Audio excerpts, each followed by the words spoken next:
And today we've had Drivers Media Day. We've heard from all 20 of the drivers here on Sky Sports News. But during the last news conference of the day, the human rights issue over racing in Bahrain was again a major talking point. And Craig Slater's me. Craig, obviously this interests you hugely because this is a major talking point. Who objects to F1 being in Bahrain? Quite a lot of quite important people is the answer to that, Jim. 61 British MPs, so 1/10 of Parliament, wrote to Formula One's new president, Stefano Domenicali, along with a number of political activist groups in Bahrain and here as well. Not asking them that they shouldn't be there, but asking that they would commission an independent inquiry into alleged human rights abuses in Bahrain. So investigate the country, see if it's a fit place for them to go to.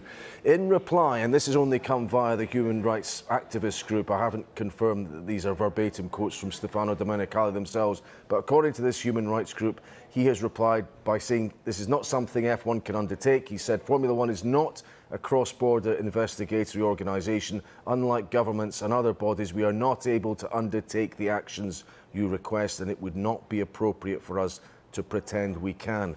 Lewis Hamilton himself was the recipient at the end of last year of 3 letters from individuals, Bahraini nationals, who claimed they were the victims of human rights abuses. Today in his news conference, he was asked how had he reflected on those letters and had he been able to talk to the Bahraini Crown Prince about them. So, yes, received those letters last year, which weighed quite heavily on me. It's the first time I'd received letters like that along my travels. So I've taken, for the last few months, taken time to try and educate myself, because coming here all these years, I wasn't aware of all of the detail of the human rights issues. So I spent time speaking to legal human rights experts. I had spent time speaking to human rights organizations like Amnesty. Have seen the UK ambassador here in Bahrain, and have spoken to Bahrain officials also. At the moment, I think the steps that I've taken really have been in private, and I think that's the right way to go about it. So I don't really want to say too much that may jeopardize any progress. But yeah, that's the position we're in now. But I'm definitely committed to helping in any way I can.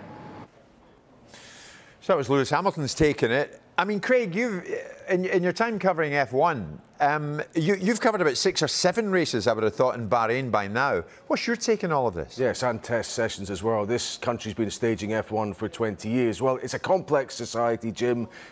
Majority of the inhabitants are of the Shia Islam grouping. It's ruled by a Sunni minority. That's the particular brand of Islam that the ruling family follow. A big British expat community as well, oil workers, military personnel too, a lot of American military there. So it's a very complex society.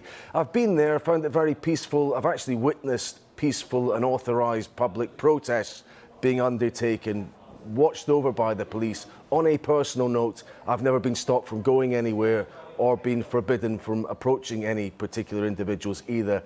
F1 does not believe that cutting off countries is the right thing to do. A spokesman for them said this: "We fully believe that sport has a unique role in bringing different cultures together and crossing borders being a force for good.